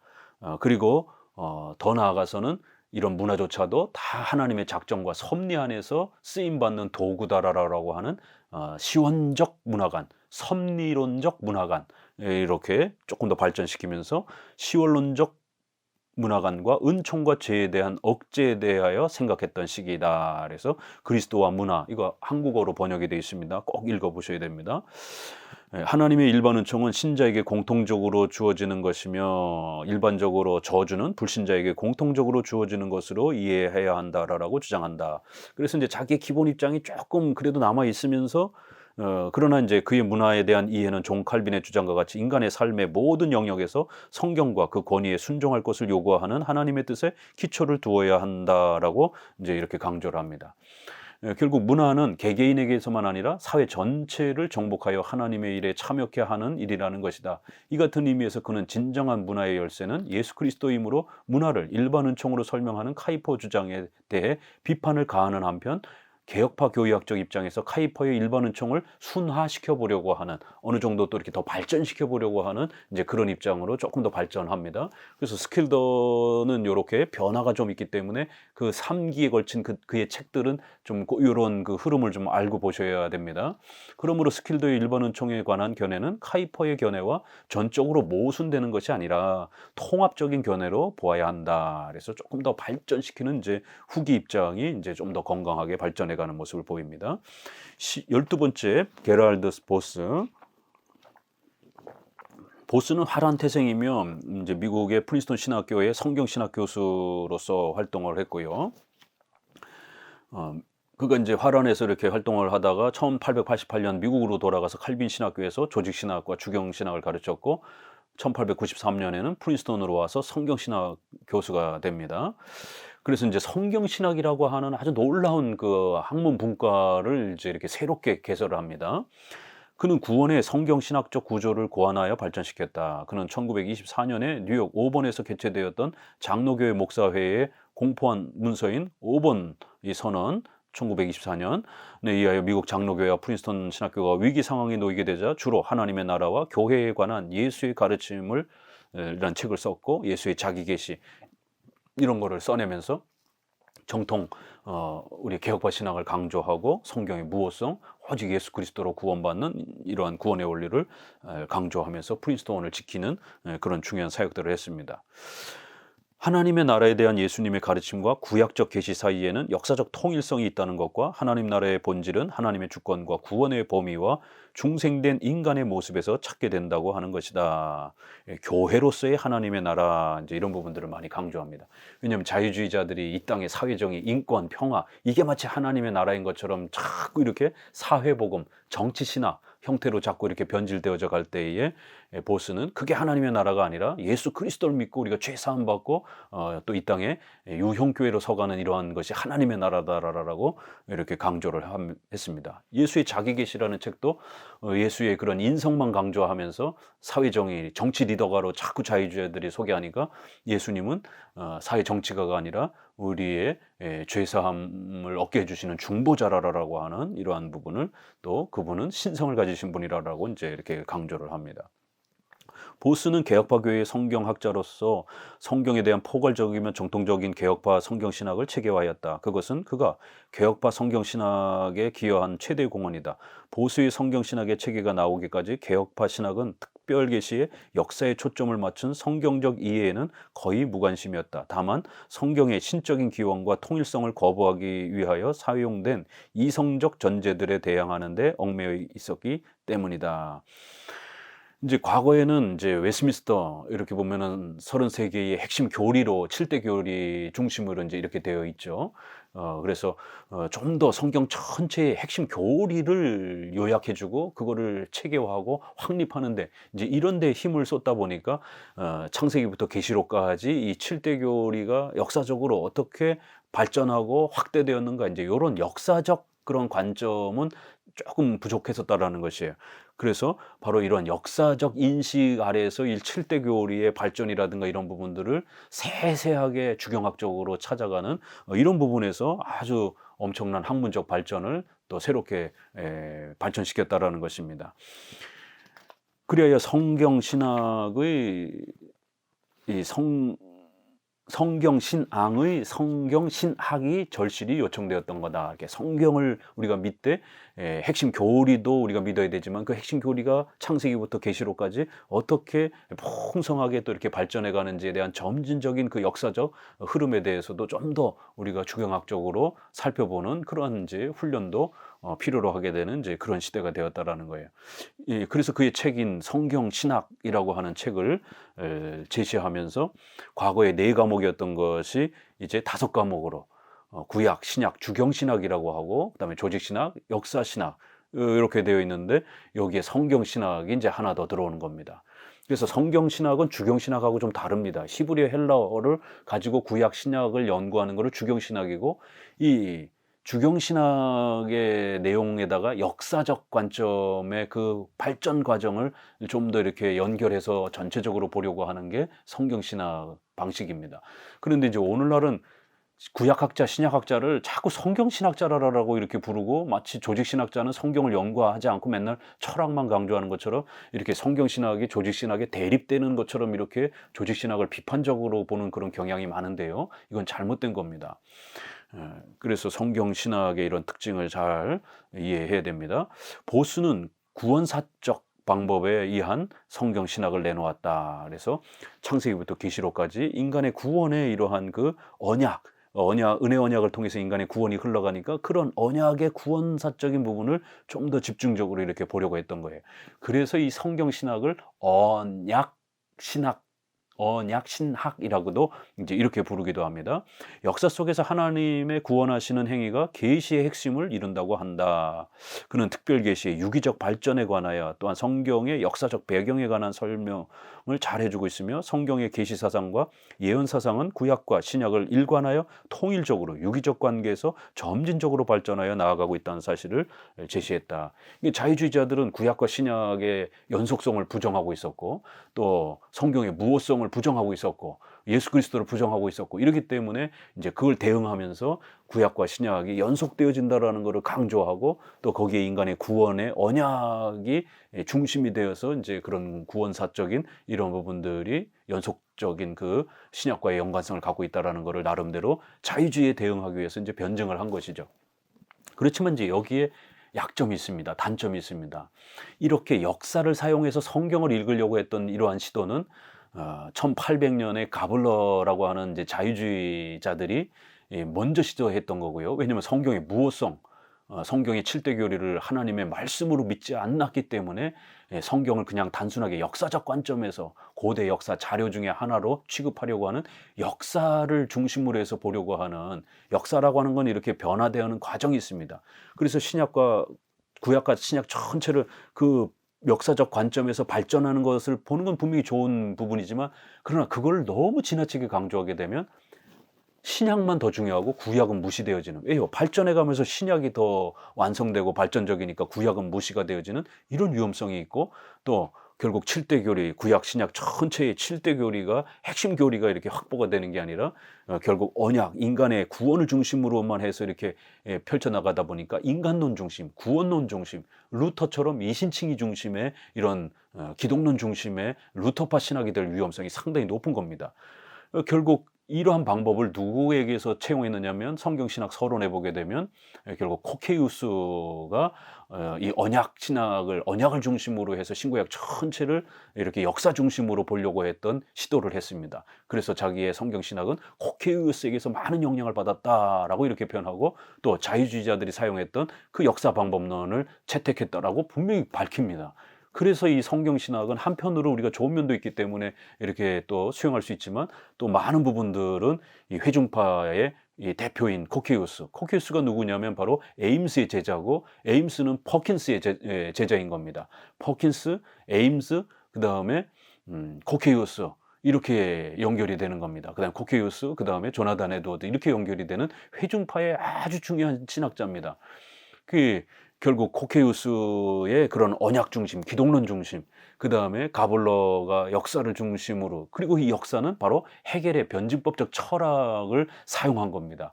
헤겔은 칸트가 주장했던 이러한 인간의 본능적으로 도덕 규범을 갖고 살아간다라고 하는 이러한 그 변치 않는 도덕 규범론을 강조했던 칸트의 이런 방식을 공격하면서, 그렇게 영원히 변치 않는 도덕 규범이 어딨냐, 결국 진리란, 정의란 계속 변천돼 가는 것이다. 정반합, 역사의 변천을 통해서 오늘날 인간이 다시 기준을 만들면 되는 것이다. 이렇게 동성애가 과거에는 죄지만 지금은 죄가 아닐 수도 있다. 이렇게 이제 헤겔의 변증법을 사용하게 되면 이런 일이 벌어지는 겁니다. 절대 진리는 없는 겁니다.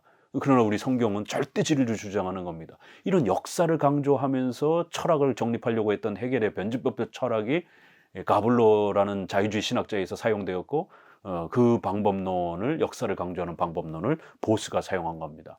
그래서 보스는 서문에서 전통적으로 7대 교리를 중심으로 보는 교리 중심의, 웨스민스터 중심의 이러한 성경 읽기는 너무 따분하고 딱딱하다, 스콜라적이다, 이렇게 비판을 하면서 교리 중심으로 보기보다는 그렇게 구원 중심으로, 역사 중심으로 보는 것이 훨씬 다이나믹하다라고 이렇게 주장을 합니다. 이렇게 되면 결국 신적 작정, 7대 교리, 신적 작정은 시간을 무시하는 겁니다. 영원 세계 속에서 하나님이 계획하시고 뜻하시는 그런 예정, 또 인류의 역사, 그리고 또 거기서 나타난 7대 교리, 이런 부분이 전통적인 우리 신학의 체계인데, 신적 작정의 이러한 영원적 통치보다는 시간 중심의 인간의 구원의 발전사들을 집중해서 보려고 하는 것, 그 다음에 또 이렇게 역사를 사용해서 살피려고 하는 이제 이런 방식들은 결국 7대 교리를 놓치게 되는, 신적 작정, 하나님의 섭리를 놓치게 되는 이러한 단점이 있게 되는 겁니다. 그래서 보스의 이 단점 때문에 그의 후배 제자들이 이 성경 신학의 기독론 중심, 언약 신학 중심을 너무 지나치게 강조했고, 결국 신학적으로 프린스톤이 웨스민스터를 포기하게 되고, 결국 7대 교리가 무너지게 되는, 그래서 나중에는 웨스민스터도 이제 무너지게 되는 이제 이런 안타까움이 있는 겁니다. 보스의 이러한 그 제자인 이제 존 모레이도 훌륭해요. 그러나 그분의 신학도 지나치게 기독론 중심입니다. 그 다음에 리처드 게핀도 역시 마찬가지로 훌륭한 우리 정통 개혁파 신학자지만 기독론 중심. 게핀의 제자인 마이클 호튼의 조직신학에 보게 되면 그 조직신학 제목이 언약적 관점의 조직신학, 이렇게 아예 조직신학 제목도 바꿔버렸습니다. 인간의 구원사 중심으로, 언약 중심으로 성경 전체를 조직신학적으로 풀어보고 싶다, 이렇게 성경신학적 방식을 세게 사용했고, 그러다 보니까 칼 바르트라고 하는 신자유주의자인 칼 바르트 신학조차도 엄청난 자료로, 근거 자료로, 자신의 조직 신학의 근거를 대는 자료로 들어오게 됩니다. 자기 그 위에 선생님 반틸은 바르트는 정통주의자가 아니고 자유주의자다라고 성경을 파괴하는, 교회를 파괴하는 악한 자유주의자라고 이렇게 비판을 했는데, 후대의 제자가 바르트를 아주 훌륭한 정통 신학자처럼 취급하면서 자신의 조직 신학에 엄청난 근거 자료로 이렇게 되는 마이클 호튼, 이렇게. 그리고는 페더럴 비전을 주장했던 노만 셰퍼드 목사, 웨스트민스터 신학교의 노만 셰퍼드 목사는 아예 자유주의 신학자로 돌변해버리는 이런 큰 약점이 있는 겁니다. 그럴 때에 결국 보스를 선생님으로 두고 있던 메이첸, 반틸 이런 분들은 웨스트민스터 신학교를 설립하면서, 그럴 때 보스는 같이 나오지 않았습니다. 뭐 이제 여러 가지 이유가 있겠지만 자기 제자들이 프린스턴에서 쫓겨나오는데 보스는 안 나옵니다. 그냥 북장록에서 생을 마감합니다. 결국 메이첸, 반틸 이런 분들은 웨스트민스터 신앙 고백을 철저하게 지키는 것이 개혁파 신학의 기본 틀이다라고, 그래서 학교 이름도 웨스트민스터 신학교로 지을 정도로 성경의 교리 중심, 7대 교리, 삼일체, 이런 신적 작정, 섭리 이런 부분을 기본으로 해서 신학의 체계를 세워야 된다라고 다시 강조한 겁니다. 이제 이런 부분들이 차이가 있습니다. 13번째 메이첸. 메이첸은 이제 앞선 스승들을 통해서 이제 배운 부분이고, 이제 이분은 잠깐 독일에서 이렇게 자유주의 신학자들이서 이렇게 유학을 합니다. 그렇지만 이제 이 부분을 버리기 위해서 8년 동안이나 고생을 하면서 엄청난 고생을 했다라고 자신의 전기에서 이렇게 얘기를 합니다. 그가 독일에서 공부한 자유주의 신학으로 인하여 그의 본래의 보수주의 신앙을 회복하는데 암스트롱과 패턴 등의 도움으로 8년의 세월이 걸렸다. 이러면서 자유주의를 완전히 이제 씻어내고 정통 개혁파 신학자로 이제 확고하게 자리를 갖게 됩니다.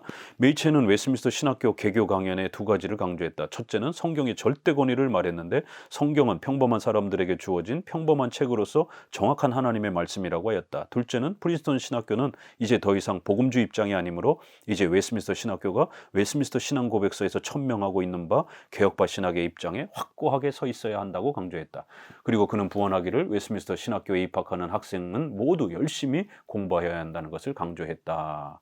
이렇게 그의 관심은 첫째로 기독교 교리를 해설하는 일이며, 둘째로 기독교 신앙을 체계적으로 설명하는 것이다.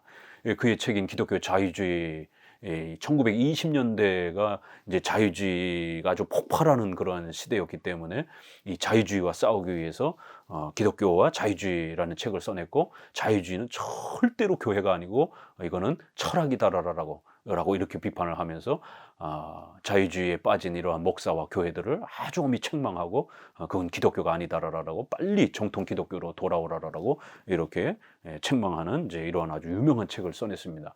결국 메이첸의 이런 보수적 개혁주의 신앙을 주장하다 보니까 자유주의 신학 교수들이 많이 들어온 프린스턴은 이제 완전히 자유주의 신학교가 됐고, 메이첸을 쫓아내게 되는, 그래서 메이첸이 쫓겨나와서 결국 OPC와 같은 이제 정통 개혁파 교단을 다시 만들고, 또 1929년에 웨스트민스터 신학교를 다시 만들면서 선조들이 물려줬던 성경 중심, 그 다음에 웨스트민스터 신앙 고백을 토대로 한 그런 신학 체계 확립, 이러한 신학적 또 틀을 다시 회복해 준 겁니다. 반틸은 이제 변증학자로서 이제 유명하고, 또 메이첸과 함께 웨스트민스터 신학교를 설립한 분이죠. 그는 웨스트민스터 신학교에서 강의하면서 프린스턴 신학교의 변증 신학 방법과는 달리 새로운 변증학적 방법을 체계화하였다. 그는 전제론적 방법이었다. 이게 하나님을 전제해야 된다, 성경을 전제해야 된다, 이렇게 해서 전제주의적 방법론이다라고 이렇게 표현합니다. 왜냐하면 그 앞에 하치나 워필드가 보편 상식 철학을 너무 많이 사용했기 때문에 이제 이게 조금 지나치게 되면 결국 일반 학문에 너무 의지해서 성경을 설명하려고 하는, 이제 일반은총이 너무 극대화되게 되면 일반은총의 과학, 학문 이런 것에서 뭔가 이렇게 성경과 충돌이 되게 되면 마치 성경에 있는 내용을 축소할 수도 있는 어떤 이런 위험성이 발생이 됩니다. 그러니까 성경은 성경 그 자체로 아주 고유한 성질이 있어야 되는데, 보편 상식 철학과 일반 은총을 지나치게 사용하게 되면 자꾸만 성경과 일반 과학과 역사를 계속해서 이렇게 조화를 시키려고 하는 이제 이런 쪽에 자꾸 치우치다 보니까 창조의 이런 역사는 성경에만 설명하고 있지 이거는 과학적으로 어떻게 설명할 수가 없는 겁니다. 또 성경의 수많은 초자연적인 이런 역사들은 성경에 있지만 과학적으로 설명할 수가 없잖아요. 그렇기 때문에 너무 지나치게 조화를 하려고 하는 데는 또 한계가 있는 겁니다. 우리가 일치되는 부분은 역사라든가 과학이라든가 이런 부분이 일치되는 부분은 얼마든지 사용할 수 있지만 분명히 성경은 일치되지 않는 또 일반 역사와 과학과 일치되지 않는 성경의 고유한 영역이 있단 말이에요. 예, 그런 부분은 그냥 그대로 강조해야 되는데 인제 보편 상식과 일반 은총을 강조하는 네덜란드라든가 구프리스톤은 이제 일반 은총이나 이런 보편 상식적으로 설명이 안 되면 그걸 계속 설명하려고 지나치게 인제 이렇게 또 선을 넘어가는 인제 그래서 지나치게 이렇게 성경을 이성적으로 이렇게 풀어 설명하려고 하는 인제 이런 실수들을 많이 하게 됩니다. 그럴 때에 인제 하나님이 예를 들면 이런 겁니다. 하나님이 존재하시는 거를 우리가 어떻게 알 수 있느냐? 반틸은 "그 설명할 수 없다." 이렇게 되는 거예요. 그냥 하나님은 전제, 우리가 하나님이 계시는지 안 계시는지 이거는 설명의 영역이 아니라는 거예요. 그건 그냥 전제해야 된다라는 거예요. 그리고 그냥 전도하면 된다라는 거예요. 근데 인제 이쪽 분들은 바빙크, 카이퍼, 일반 은총, 그다음에 구프리스톤의 보편 상식 철학자들은 우리가 우주를 통해서도 설명해 보고 역사를 통해서도 설명해 보고 어떤 과학을 통해서도 하나님의 존재 자체를 부지런히 이성적으로 설명해 볼 수 있다. 이런 겁니다. 그렇지만 인제 반틸은 그거는 한계가 있다라는 거예요. 그냥 하나님이 존재하신다라는 거는 설명하지 않아도 된다는 거예요. 설명할 수가 없다라는 거예요. 예. 우리가 전도할 때도 그 하나님이 존재하는 것에 대한 어떤 증명을 이렇게 자꾸 하면서 이렇게 전도를 해서 과연 효과가 나타나는가? 그럼 만약에 설명되지 않는 영역으로 들어가면 어떡할 겁니까? 이제 이런 부분에서 반틸은 죄를 지적하면서 속히 예수님 믿으라라고 하나님께로 돌아와야 된다라고 하나님을 전제하면서 전도를 하면 된다라는 거예요. 용기 있게. 하나님이 계시는 거를 이렇게 자꾸만 뭔가 여러 수단을 통해서 증명하고 난 다음에 그러니까 이제 하나님 믿어봐야 되지 않겠니? 이제 이런 접근은 한계가 있다라는 겁니다. 이게 반틸의 입장이 사실은 훨씬 더 조금 더 건강한 것이죠. 그리고 또 성경도 과학적으로 역사적으로 이렇게 뭔가 조금 더 이렇게 불신자들에게 설명하려고 애쓰는 건 중요하지만 그 선을 넘어가게 되면 성경을 궁극적으로 어떻게 불신자들에게 하나님의 말씀으로 소개할 수 있겠습니까? 성경은 하나님의 말씀이다라는 걸 전제하고 그들이 듣든지 아니 듣든지 성경을 가르치면 되는 겁니다. 그렇다고 우격다짐으로 가르치면 안 되지만 이렇게 합리적으로 논리적으로 이성적으로 또 문화를 사용해서 우리가 부지런히 사용해야 되지만 그러나 그렇다고 해서 그걸로만 설명할 수는 없는 겁니다. 결국에는 성령의 역사에 의해서 우리가 성경을 믿고 하나님을 신뢰하게 되는 또 이 부분을 항상 열어둬야 되는 겁니다. 그래서 성경 전제주의, 신전제주의, 이 전제론적 방법이라는 거예요. 벤틸의 방법론은 하나님은 존재하시며 인간은 하나님께 반응하여야 한다는 것을 전제로 하여 출발하여야 한다는 것과 하나님에 관한 지식은 영감된 하나님의 말씀인 성경에 게시되어 있다는 것을 변증하는 것이었다. 성경 이외의 그 어떤 인간의 사상에서 기독교 진리를 변증하기 위한 증거를 제시하는 것이 아니라 어디까지나 성경에서 출발하여 성경에서 논증과 논거의 근거를 찾아야 한다는 것을 의미한다. 그러므로 벤틸의 전제론적 변증학에서 하나님에 관한 지식, 즉 신론이 차지하는 비중이 매우 크다. 15번째 루이스 벌콥입니다. 보스와 핸드리쿠스 베커에게서 이렇게 배웠고요. 칼빈 신학교에 초청을 받아서 이제 조직 신학을 가르치면서 칼빈 신학교의 아주 유명한 조직 신학 교수로, 그래서 칼빈 신학 CRC 계열의 유럽에서 넘어온 유럽인들의 이러한 그 칼빈 신학교, 그 다음에 스코틀랜드 미국에서 영국에서 넘어온 이러한 구프리스톤의 이렇게 하치 조직 신학, 이게 양대 산맥처럼 아주 중요한 개혁파 신학의 핵심입니다. 볼콥은 기독교회가 현재의 사회 문제를 해결하기 위하여 다양한 운동을 벌여나갈 수 있는 연구를 철저히 해야 한다고 주장하였다. 일반 은총을 많이 강조했고요. 또 동시에 사회를 개혁하는 일에 있어서도 의무를 가지고 있어야 된다. 그래서 신앙의 부분과 또 이런 문화에 대한 책임감을 골고루 균형 있게 많이 강조했습니다. 그에 의하면 조직신학 교수의 임무는 일차적으로 성경의 진리를 포괄적으로 논리적으로 질서 있게 제시하는 동시에 개혁파 신학이 성경 교리와 일치될 수 있는 방향에서 신학적으로 시도하는 것이라고 한다.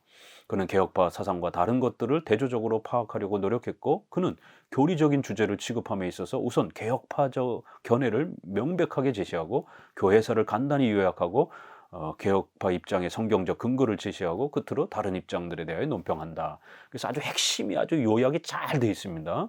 바빙크는 굉장히 백과사전처럼 아주 내용이 풍성한 게 특징이고요. 그는 주장하기를 신학자는 항상 교회의 신학자라고 하였다. 그래서 자기의 교단의 신앙 고백, 또 신학, 여기에 충실해야지. 우리는 인문학자가 아닙니다. 자기 생각을 마음껏 가르칠 수 있는 인문학적인 그런 철학가라든가 과학자가 아닙니다. 신학자는 반드시 성경, 그 다음에 신조, 그리고 자기 선조들의 계보를 따라서 자기 선조들이 그 교단이 믿고 고백해왔던 그 신학을 잘 후학들에게 가르쳐서 그 교단의 신학자를, 목사를 배출해주는 그런 성경의 교사이지, 교회의 교사이지 인문학자가 아니라는 것을 또 당부한 겁니다. 성경을 교의학의 유일한 원천으로 이렇게 보았고요. 그의 신학은 본질적으로 헤르만 바빙크의 논평에 의존하였다. 그렇지만 그의 대표적인 이 조직신학책은 분명하고 간결하고 조리 있는 체계적인 그런 또 설명으로 아주 유명합니다. 신보균 박사님이 벌콥의 책을 아주 순서적으로 많이 번역해줘서 그래도 다행히 한국은 이 개혁파 신학의 조직신학을 기틀을 잡을 수 있었던 것입니다. 그의 조직신학, 그 다음에 이 신학 개론, 교리사, 이런 여러 가지 책들이 있습니다. 하나의 고전적이며 결정적인 양서를 오랫동안 교과서로 채용한다는 것은 올바른 사상을 깊이 심는 좋은 작업이다. 60년 동안 튜레틴의 조직신학을 통해서 많은 미국의 장로교 목사들이 길러졌고요. 하츠의 조직신학이 또 몇십 년 동안 또 이렇게 가르쳐지면서 미국은 개혁파 신학을 유지할 수 있었던 겁니다. 이제 우리나라도 이렇게 벌콥의 조직신학을 지금까지도 가르치고 있습니다. 그리고 또 박형룡의 조직신학을 또 덧붙여서 가르치고 조성만의 조직신학을 또 이렇게 덧붙여서 가르치는 이 벌콥의 조직신학이 한국 장로교가 세워진 100년 가까이 이런 엄청난 역사 속에서 대부분의 이 중후반기의 장로교 신학 훈련은 벌콥의 조직 신학으로 그렇게 훈련되어 왔다라는 것은 너무너무 감사한 일입니다. 자, 존 모레이 16번째. 모레이는 스코틀랜드 출신이고 앞서 말씀드린 것처럼 보스에게서 가장 많이 영향을 받아서 그 성경 신학 체계로 자신의 조직 신학을 이렇게 좀 더 완성하려고 애쓴 분입니다. 그러다 보니까 거기에 약점도 그대로 물려받는 이제 이러한 좀 아쉬움이 있는 거죠. 1924년에 앞서 말씀드렸던 그 5가지 기독교 교리에 대한 이 거부, 오본 선언서, 확인서, 그때 이 성경 완전 영감, 동정녀 탄생, 그리스도의 대속적 속죄, 육체 부활, 그 다음에 그리스도의 기적, 이 5가지를 거부해버린 겁니다. 여기에 장로교 목사들이 세상에 1292명이나 참여를 한 겁니다. 그러니까 장로교가 얼마나 많이 망가졌겠습니까? 지금 한국 장로교회가 WCC, WEA 이런 운동에 참여하면서 예수 그리스도 외에도 구원이 있다라고 주장하는 이러한 종교 혼합주의 단체의 장로교 목사들이 얼마나 많이 참여하고 있습니까? 그런 것과 똑같이 오본 선언서라고 하는 성경의 무호성을 인정하지 않고 예수 그리스도의 신성과 인성을 믿지 않는, 중보 사역을 믿지 않는 이러한 입장에 결국 오본 선언서에 1300명 가까이 장로교 목사들이 참여를 하면서 보수적인 전통적인 이 7대 교리 예수님에 대한 고백, 이걸 다 부정해버리는 이런 사태가 벌어진 겁니다. 1920년대가. 그래서 프린스턴도 완전히 망가졌고 겨우 웨스민스터 세워졌는데, 웨스민스터도 결국 보스의 게랄스 보스의 성경신학이 너무 많이 영향을 끼치면서 결국 머레이, 게핀, 호튼 이렇게 오면서 노만 셰퍼드 이렇게 오면서 미국의 웨스민스터 신학교도 상당히 지금은 이제 많이 자유주의의 영향을 받으면서 혼합주의 형태로 점점 변질되어가는 이제 이런 안타까움을 보입니다. 물론 뭐 우리 총신, 고신도 마찬가지로 이렇게 합신이나 저희 대신도 과거처럼 철저하고 엄격한 그런 보수주의, 개혁주의 신학교가 아니라 지금은 뭐 자유주의 신학 교수들도 그렇고 그런 책들도 이 보수교단 안에서 소개되어질 정도로 또 이 네 교단이 또 이러한 종교 혼합주의 단체의 또 목사들이 신학자들이 개인적으로 또 막 참여하는 막 이런 일들이 비일비재하게 벌어지고 있기 때문에 미국이나 우리나라나 이 정통 개혁주의 보수 신학이 급격하게 이제 쇠락하고 망가진 그런 어두운 시기에 우리가 살아가고 있습니다. 머레이는 이제 이 5번 선언서를 반대하면서 정통 기독교 신앙을 회복하려고 애를 썼고 결국 1929년에 이 메이첸과 함께 웨스트민스터 신학교에 이제 동참을 합니다. 1930년에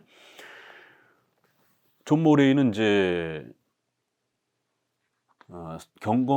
성경 해석에 있어서 경건한 태도로 진지하게 성경 원문의 정밀한 해석을 근거로 하여 성경 신학적 연구를 더하면서 조직 신학적 논리를 전개해 나아가려고 하는 그의 의지를 볼 수 있다. 보수의 영향을 받아서 주경학이 설교뿐만 아니라 조직 신학에도 필수적이라고도 이렇게 생각하면서 그 방식으로 이렇게 로마서를 소개하면서 조직 신학도 성경 신학이 이렇게 해서 녹아든 형태로 새롭게 조직 신학을 전통적인 신적 작정, 섭리, 7대 교리 이런 체계보다는 이렇게 역사 중심의 기독론 중심의 이러한 조직 신학을 펼쳐서 좀 더 발전시키려고 하는 이제 그런 형태를 띄었다라는 겁니다. 그는 로마서를 중심으로 구원론을 저술하였다. 이렇게 로마서를 우리가 접근할 때 7대 교리를 전부 다 이렇게 중요하게 여기면서 접근해야지 기독론만 중심이 되어서 로마서를 읽어내면 안 됩니다. 그렇게 되면 루터파의 이러한 그 로마서 이해가 돼버리는 것이죠. 그래서 이제 그런 부분에서 이제 머레이의 이제 아쉬움이 있는 겁니다. 그래서 구원론에도 보게 되면 이 칭의와 성화를 나눌 때에 우리가 칭의는 단회적이고 완전한 단회성, 완전성을 이야기하고 성화는 점진성, 반복성 이렇게 조직신학이 구별해 놨는데 머레이는 자꾸 이 중간에다가 결정적 성화라고 하는 독특한 용어를 이렇게 새롭게 만들어 가지고 결정, 확정, 불변 이거는 칭의에다가 주로 쓰는 단어거든요. 이 성화에는 불변적, 연속적, 점진적 이렇게 써야 되는데 성화와 칭의가 용어가 섞이는 결정적 성화가 있고 점진적 성화가 두 면이 있다 이렇게 성화도 소개를 하면서 이게 용어 자체가 혼동이 되어버리는 전통적으로 써왔던 수백 년 동안 이렇게 지켜져 왔던 이 조직신학 용어가 이렇게 변형이 돼버리는 이제 이런 식의 약점들이 있습니다. 그래서 항상 또 이렇게 이런 부분들을 또 이렇게 가려가면서 또 좋은 면은 좋은 면대로 또 약점은 약점대로 잘 분리해내면서 이제 이렇게 읽어 가셔야 됩니다. 롤레인 베트너 17번째 개혁파의 예종교리 번역이 됐습니다. 아주 훌륭한 책이고 개혁파 신학을 강조하는 책입니다. 그는 로마 카톨릭주의라고 하는 이 책에서도 또 아주 유명한 책인데 그는 프로테스탄트 교회 제도가 종교개혁기에 새롭게 생긴 것이 아니라 신약 교회와 사도적 교회의 순수성을 회복한 것이다 라고 하면서 장로 정치 제도가 얼마나 훌륭하고 성경적인지 로마 카톨릭은 비성경적이다 라고 이렇게 비판하면서 장로교회의 또 이런 신앙과 교회 체제를 또 이렇게 소개를 해줍니다. 그 다음에 예정교리 부분에서는 이런 하나님의 절대 주권, 섭리, 예정 이런 부분이 이 개혁파 신학의 교리의 실론에 있어서 얼마나 중요한 것인지 또 이러한 기본적 예정론은 칼빈주의뿐만 아니라 침례교회, 회중교회에도 또 휘필드 같은 경우는 웨슬레 친구지만 휘필드를 이렇게 계승하는 분파와 웨슬레를 좀 더 계승하는 이제 이런 칼빈주의적 감리교회와 알미니언주의적 감리교회가 이렇게 감리교회도 좀 성향이 나눠져 있습니다. 그럴 때 휘필드는 예정론을 좋아했기 때문에 웨슬레하고 엄청난 갈등을 일으키고 둘이 서로 갈라져서 사역을 할 정도로 이렇게 휘필드적 감리교회는 예정론을 이렇게 상당히 좋아하는 이렇게 루터파에도 예정론을 강조할 정도로 이렇게 예정론이라고 하는 거는 2000년 교회사 속에서 늘 존중되어 왔던 거고 특별히 장로교 안에서 더 건강하게 잘 보존되고 있다라고 이렇게 하면서 예정론 책을 소개를 했습니다. 이 책은 특정한 교리를 상대하는 것이 아니라 총괄적으로 알미니언주의에 대해서 이렇게 변증하고 그 알미니안주의 신학의 위험성과 오류를 비판하는 그런 아주 유명한 책입니다. 18번째 박형룡, 이제 우리나라 신학자로 이제 이렇게 마무리를 합니다. 박형룡 박사는 이제 구 프린스톤에 가서 메이첸에게서 공부를 하고 게럴드 보스에게서 공부하는 이런 아주 정통 개혁파 신학을 공부해서 돌아왔고, 우리나라의 최초의 장로교의 아버지라고 불릴 정도로 장로교 조직 신학을 체계화한 아주 중요한 이제 인물입니다. 그리고 그의 제자인 박윤선 박사님은 신약 구약을 주경하는 주경학자로서 또 최초의 우리나라 주경학자로서 신구약 전체 주석을 쓴 아주 놀라운 분이죠. 그래서 조직 신학은 박형룡, 신구약 전체 주석은 박윤선, 이 두 인물이 한국 교회를 체계화 개혁파 신학으로 체계화시키고 기틀을 마련해 준 겁니다. 그리고 이제 이분들에게서 최순직, 조성만, 저도 이제 이렇게 연속해서 배우는 거고, 또 합신이나 또 이제 합동은 차영배 교수라든가 또 김의환 교수라든가 이제 뭐 이런 분들이 또 이렇게 그 후배로 또 신보근 교수라든가 이제 이런 분들이 이어져 가는 겁니다. 박윤선 박사는 웨스트민스터 신학교에서 메이첸에게서 이제 이렇게 공부를 합니다.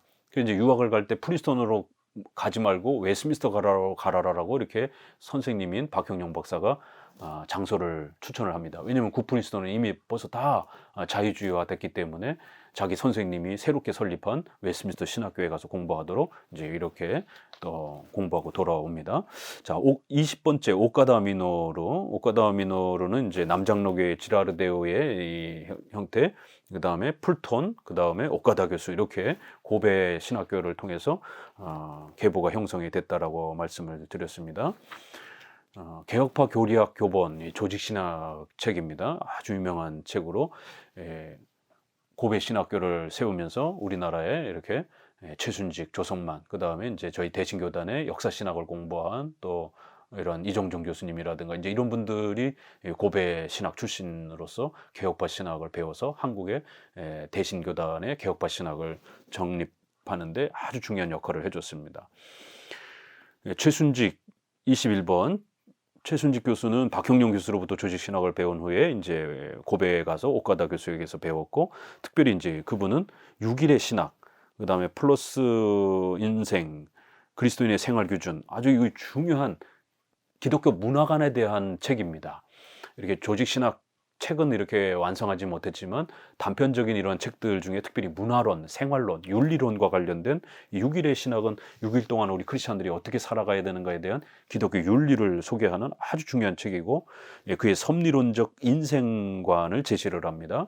그의 6일의 신학에서 하나님의 주권과 오묘막측한 섭리를 믿는 그의 신앙 고백의 신학을 피력했다. 그는 철저한 칼빈주의자며 칼빈의 기독교 강요와 웨스트민스터 신앙 고백의 입장에 충실한 개혁파 조직 신학자였다.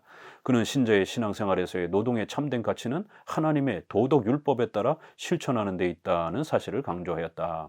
십계명을 삶의 규범으로 사용하는 이러한 우리 개혁파의 윤리관, 십계명을 강조하는 이 독특성을 아주 풍성하게 이렇게 소개해 주었습니다.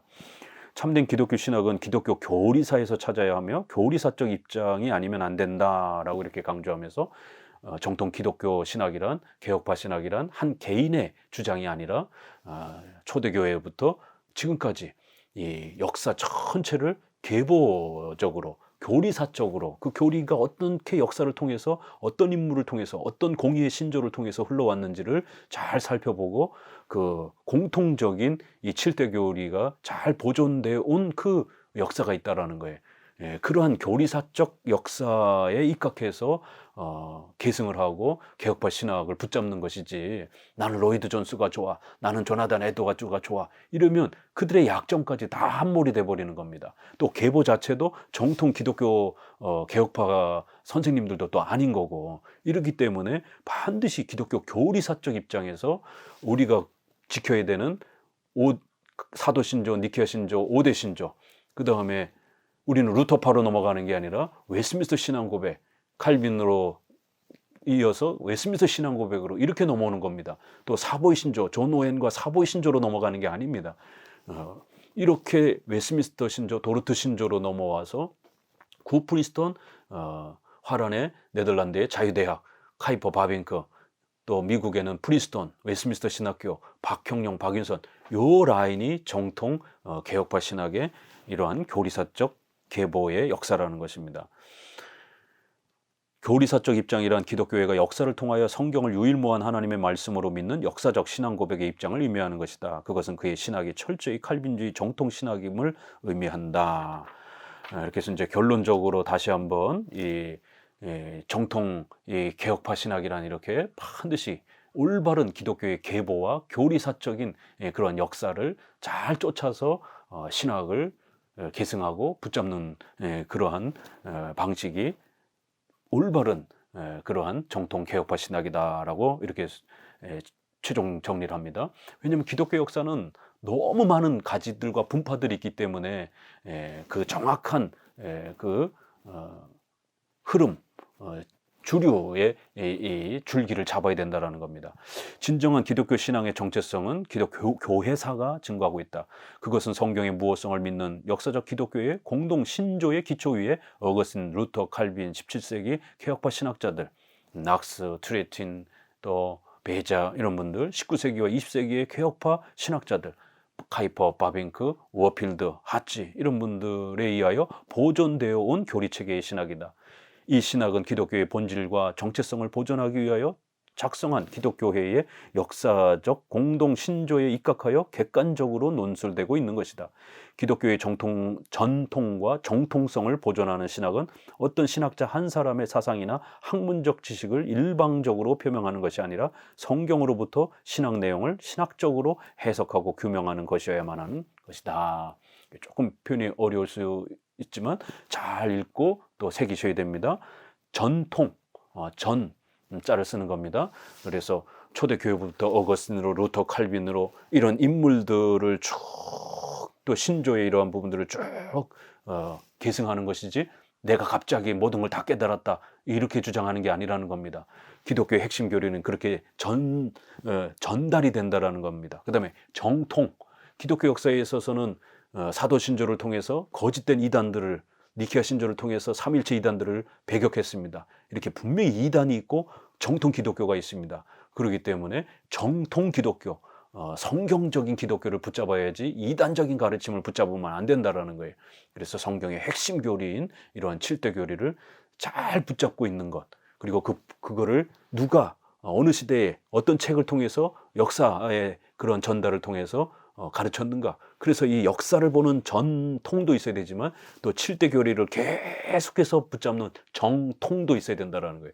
그래서 전통성과 정통성을 둘 다 잘 붙잡으면서 어느 한 개인의 신학에 함몰되는 게 아니라 2000년사 전체를 올바른 계보를 쫓아서 신학 체계를 또 확립하고 또 이어갈 때에 그게 올바른 정통 기독교의 역사이고 바로 그걸 가장 잘 계승한 게 바로 개혁파 장로교 신학이다라고 이렇게 마치고 있는 것입니다. 감사합니다.